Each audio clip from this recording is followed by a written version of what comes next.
I need to confess something that will probably make a lot of people who think they've made it uncomfortable. Most of the advice you read about success, wealth, and building a life worth living is misleading. Not because it's wrong, but because it only tells half the story. It tells you how to accumulate money, how to chase numbers, how to climb higher than everyone else, but it never tells you what that actually costs. I know this because I lived it. I spent decades believing that the more I earned, the closer I was to truly winning at life. I thought success could be measured in bank accounts, titles, and accolades. And for a while it worked. On paper, I had everything. People called me brilliant. People said I was living the dream. But behind closed doors, I was miserable, exhausted, and utterly blind to the one thing that actually matters. It wasn't a failed investment or a bad deal that left me hollow. It wasn't a missed opportunity in business. No, my biggest mistake was far more subtle, far more insidious. I spent years optimizing for the wrong goal. I was accumulating wealth without understanding that the real prize wasn't the number, it was the life the number was supposed to buy.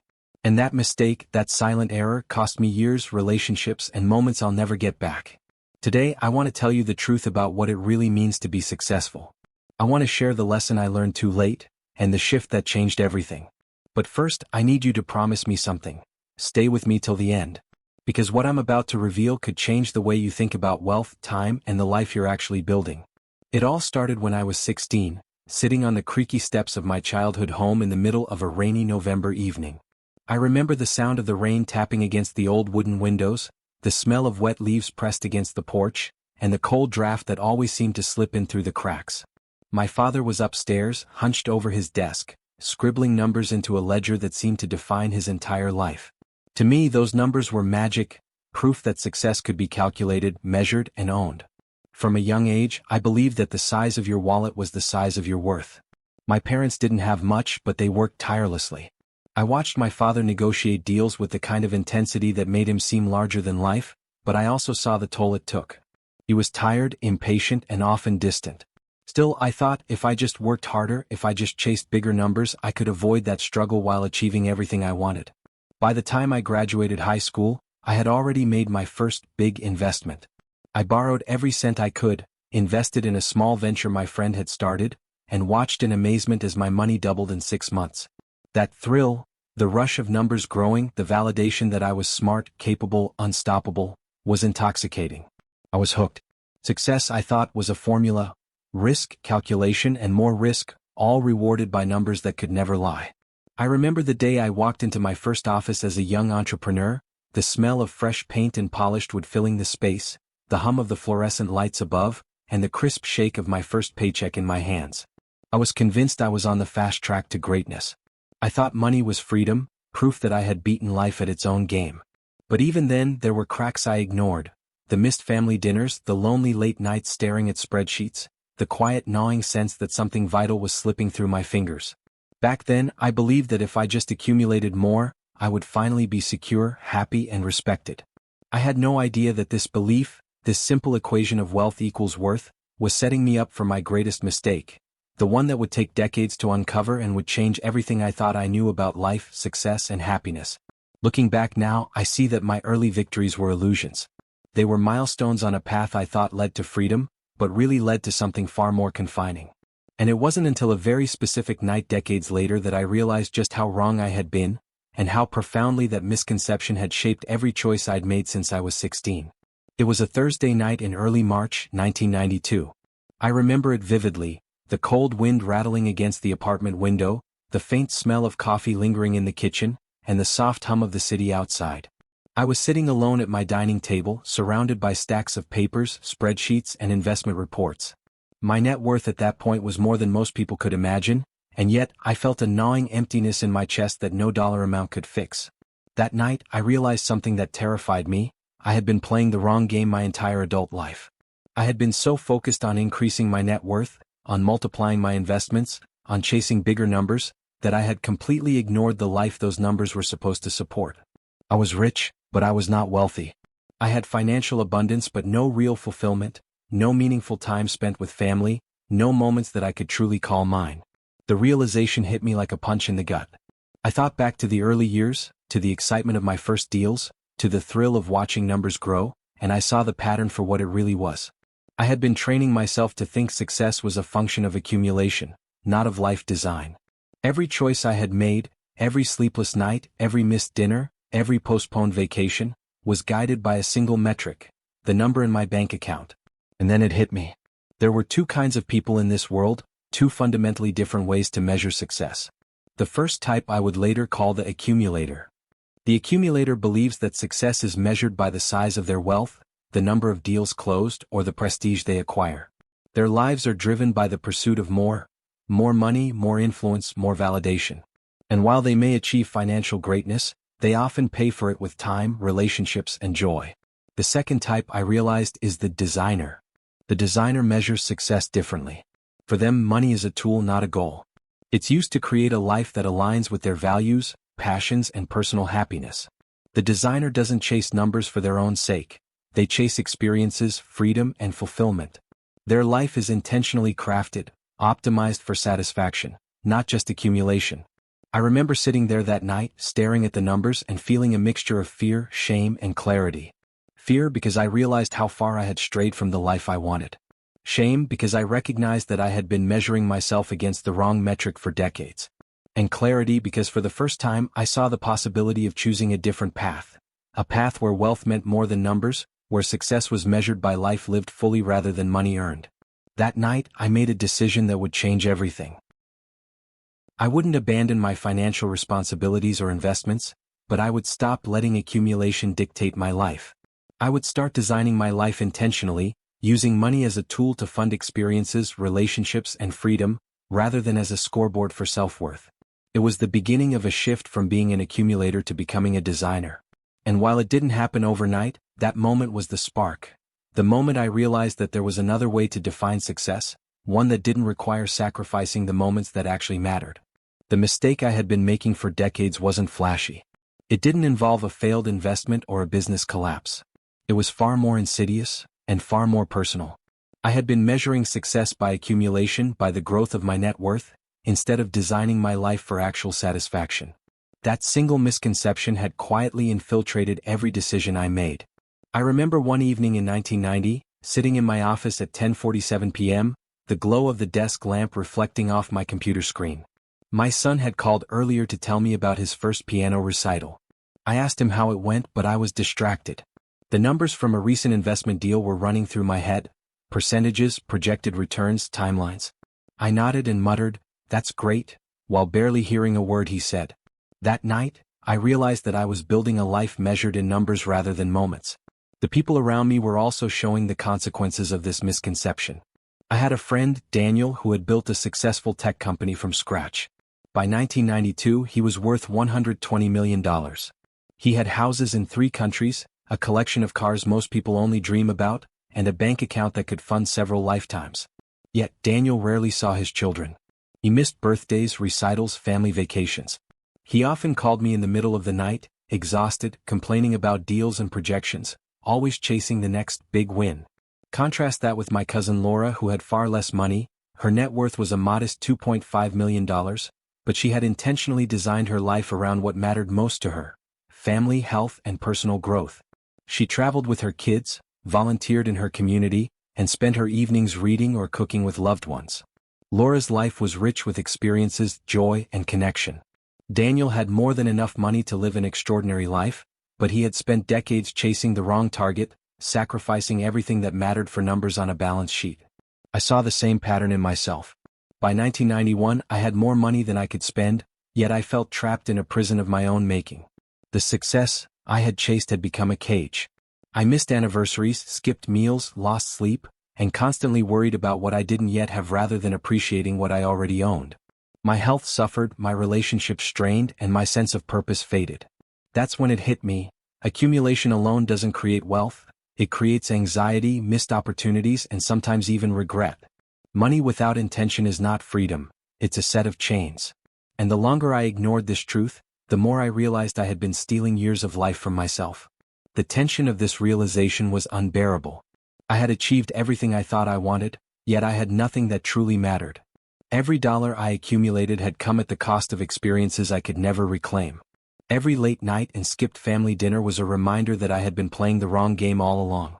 And I knew that if I didn't change course soon, I would spend the rest of my life trapped in this invisible prison, successful on paper but empty at the core. It was a hard truth to accept. My pursuit of wealth had blinded me to the only measure that truly counts, the life I was living. And that is exactly what I'm going to show you next. The realization that changed everything and the framework that allowed me to finally start building real wealth, not just in my bank account but in my life. It was early 1993 when everything finally clicked. I was sitting on the balcony of my apartment at dawn, coffee in hand, watching the city slowly wake. The sun was just peeking over the skyline, casting a warm glow on the buildings below. And for the first time in years I felt stillness, a rare, almost foreign calm. That morning I realized the truth I had been blind to my entire adult life. Wealth isn't about accumulating the most money. True wealth is about designing the life you actually want to live. Up until that point, I had been an accumulator. The accumulator measures success by net worth, by numbers, by rankings. Their goal is to have the biggest possible balance sheet, the largest portfolio, the highest status. And while the accumulator can achieve remarkable financial success, they often pay an unseen price. Lost time, missed experiences, fractured relationships, and the quiet erosion of happiness. The insight that changed everything was simple yet profound. There is a second type of person, the designer. The designer measures success by life satisfaction. Money, for the designer, is a tool, a way to create freedom, experiences, and fulfillment. The designer asks a very different question when making decisions. How will this choice improve my life, not just my bank account? From that morning onward, I began to see the world through this lens. I developed a framework that would guide every choice I made. It has three components: enough, exactly, and optimization. Enough. The first step is to define exactly how much money you truly need to fund the life you want to live. Most people overestimate this number because they're chasing other people's definitions of success. By identifying your enough number, you know precisely when you can stop accumulating and start living intentionally. Exactly. The second principle is about building exactly the life you defined in step 1. No more, no less. Avoid lifestyle inflation, status chasing, or unnecessary complexity. Achieve your goals without letting other people's wealth or societal expectations dictate your choices. Optimization. The final step is to shift from accumulation to optimization. This means using your resources to improve the quality of your experiences, not the quantity of your possessions. Hire help to free your time, invest in your health, nurture relationships, and create meaningful experiences. Optimization is where money becomes a true tool for life satisfaction. That morning I realized that most people never consciously choose which path to play. They default to accumulation because society glorifies it, because success is measured externally. But once you see the difference, once you consciously choose to design your life, everything changes. The revelation was liberating. Wealth isn't a number. It's the freedom, relationships, experiences, and purpose that money can unlock when used intentionally. And from that point on, every decision I made was guided by a single question: am I optimizing for life or just accumulating numbers? It was simple, yet it would take decades for me to fully implement. And it's this insight, the framework and the mindset shift, that I'm going to show you next, with examples that illustrate exactly how choosing the designer's path transforms not just your finances, but your entire life. Let me show you what this looks like in real life, with 3 people I know personally, each illustrating the stark difference between accumulation and life optimization. Their stories will make it clear why understanding the difference is the single most important lesson in building real wealth. The first person is my old friend, Richard. Richard was the quintessential accumulator. By 2000 he had built a chain of successful tech companies, and his net worth had reached $300 million. On paper he was untouchable: homes in 5 countries, private jets, a collection of art worth tens of millions. People envied him. People called him brilliant. But behind the scenes, Richard was falling apart. He worked 14 hours a day, 7 days a week, rarely taking time off. His children saw him only on holidays, and even then they were competing with his phone for attention. Richard had 4 marriages, each ending because he was never truly present. Anxiety consumed him. He was constantly calculating, planning, and worrying. One night, he confided in me, voice trembling, "I feel like I've been building someone else's dream instead of my own." That's the accumulator's trap. Success in numbers but emptiness in life. The second person is my neighbor, Emily. Emily's net worth is far smaller, around $4 million, but she is what I call a designer. She runs a small boutique business and has deliberately structured her life around what truly matters to her: family, health, creativity, and time for experiences. She starts her mornings hiking, spends afternoons with her children, and dedicates evenings to painting or volunteering. She travels 4 months a year, reading on planes instead of checking emails. Emily doesn't have a private jet or a sprawling mansion. Her home is beautiful but modest. Yet she radiates a sense of wealth that Richard could never buy. She has energy, joy, and relationships that are strong and meaningful. Her wealth is measured not by a balance sheet, but by life satisfaction. Every day she asks herself, does this choice bring me closer to the life I want? That question guides her decisions and keeps her from the endless trap of accumulation. The third story is my own. By 2010, I had accumulated over $120 million. I could have reinvested everything and pushed my net worth to $500 million, $800 million, maybe even $1 billion. But I made a choice. I chose to optimize. I spent money on experiences, health, and time with loved ones instead of constantly chasing the next big financial opportunity. I traveled with my wife, taught my children skills I wanted them to have, and invested in hobbies and passions that enriched my life. The contrast is striking. By every external measure, Richard was more successful than Emily or me. He had more money, more assets, more accolades. Yet Emily and I were infinitely wealthier in the only sense that matters: the life we were living. Money was a tool, not the goal. Our lives were designed for fulfillment, not accumulation. These examples teach a powerful lesson. You don't need $1 billion to live a wealthy life, but you do need clarity about what wealth actually means to you. Accumulation without intention leads to exhaustion, anxiety, and emptiness. Optimization leads to fulfillment, freedom, and experiences that money alone can't buy. By observing these 3 lives, it became clear to me that the difference isn't how much you have. The difference is how you use it, how you structure your choices, and whether you consciously design your life rather than letting numbers dictate it. That realization became the cornerstone of my framework. A framework I used to turn decades of accumulation into a life of true wealth, fulfillment, and joy. Once I understood the difference between accumulation and optimization, my entire approach to life shifted. It wasn't enough to simply recognize the mistake. I had to change my daily choices, my investments, my time, and even the way I defined success. The first change was how I viewed my investments. In the past, I chased every opportunity that promised a higher return. I would spend countless hours analyzing deals, negotiating terms, and projecting outcomes. By 1995, I realized I was investing not for strategic advantage, but for the thrill of increasing my net worth. That night, I paused and asked myself a question that changed everything. Will this investment improve my life or just my balance sheet? The answer was often painful. I declined deals that could have multiplied my money by hundreds of millions because they would have consumed my time, energy, and freedom. Instead, I began choosing investments strategically, allocating only a portion of my capital to growth while reserving the rest to fund experiences, health, and relationships. I hired people I trusted to manage assets I couldn't oversee personally, freeing myself to live instead of constantly calculating. I remember one deal in particular. It had the potential to turn $50 million into $300 million over a decade, but it would have required 6 months of travel every year and endless board meetings. I turned it down. The money would have grown, but my time would have vanished, and time, I realized, is the only currency that truly matters. Lifestyle choices changed too. I sold the second house I had purchased purely for status and focused on creating a home that reflected the life I wanted to live. My mornings became mine to spend, walking with my wife, reading, or simply enjoying breakfast without rushing to the office. Weekends were no longer for catching up on work, they were for family, friends, and personal projects. I scheduled vacations intentionally, not to impress anyone, but to truly recharge and connect with those I loved. Relationships became a priority. I had spent years missing birthdays, anniversaries, and school events, believing I could make it up later. I realized later never comes. I began carving out time intentionally for my children, grandchildren, and friends. I attended school recitals, coached little league games, and spent evenings simply talking with my family without checking my phone or thinking about deals. The return on this investment was immeasurable. The joy, connection, and memories could never have been bought with any sum of money. Even my daily routines were redesigned. I started incorporating practices that optimized my health, mental clarity, and happiness. Exercise, meditation, reading, and quiet reflection became non-negotiables. I discovered that productivity isn't just about the tasks you accomplish. It's about the quality of the life you're living while accomplishing them.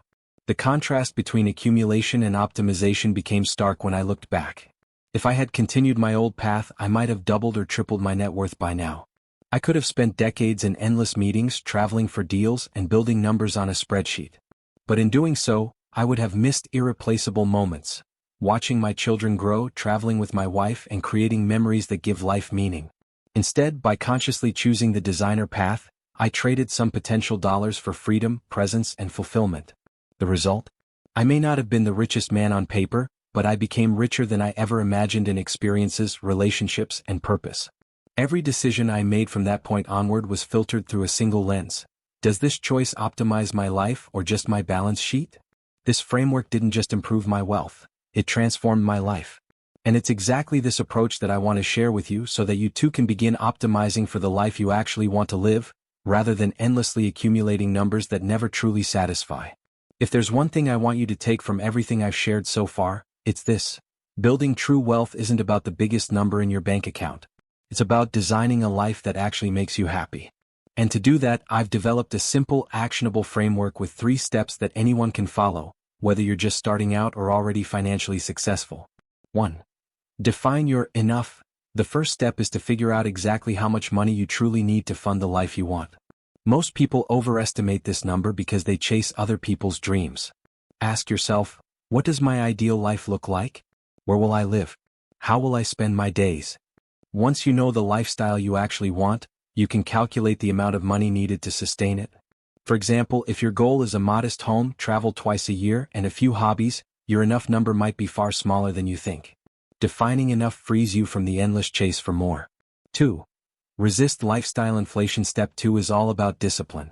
Once you reach your enough number, resist the urge to constantly upgrade your lifestyle simply because you can.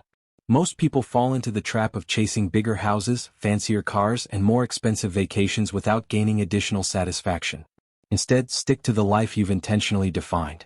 For example, if you've calculated that a $3 million portfolio funds your ideal life, don't spend an extra $500,000 on things that don't meaningfully improve your happiness. 3. Optimize life satisfaction. Finally, shift your focus from accumulation to optimization. Use your resources to improve the quality of your life rather than the quantity of your possessions. Hire help to free your time, invest in health, nurture relationships, or fund experiences that bring joy. For instance, instead of buying a larger house, you might hire a personal trainer or take a meaningful trip with family. Optimization transforms money from a goal into a tool that amplifies happiness, freedom, and purpose. Follow these 3 principles and you'll stop measuring life by numbers and start living it intentionally. Define enough, resist lifestyle inflation, and optimize for what truly matters. Do this and you'll discover a kind of wealth that money alone can't buy, the freedom to live the life you actually want. If there's one truth I want you to carry with you, it's this. Wealth isn't the biggest number on a balance sheet. True wealth is having exactly enough to fund the life you want and then actually living that life, fully, intentionally, and with joy. Everything else, bigger houses, fancier cars, higher rankings, is just noise. It may look like success, but it won't give you freedom, connection, or peace. I've lived through decades of chasing numbers, and I know what it feels like to wake up one morning realizing that time has passed while you were building someone else's idea of success. But I've also discovered the other path, designing a life around what truly matters. I chose optimization over accumulation. I chose experiences over extra digits in my net worth. I chose relationships, health, and purpose over the endless chase for more. And that choice made all the difference. Now, I want you to reflect on your own life. Are you accumulating for accumulation's sake? Or are you designing intentionally, using money and resources as tools to craft the life you actually want? Start today, define your enough, resist the pressure to upgrade unnecessarily, and optimize for experiences, relationships, and freedom. Here's my final confession. If I had focused solely on numbers, I might have been richer on paper, but I would have been bankrupt in everything that matters. Instead, I may not be the wealthiest man on earth, but I am one of the richest in the only way that truly counts. I've spent my life building a life worth living, and that is the kind of wealth that endures. That is the kind of success I wish for you too. Choose your path consciously. Design your life deliberately. And remember, the goal isn't to have the most money. The goal is to have exactly enough to live exactly the life that makes you happiest. That is wealth. That is success.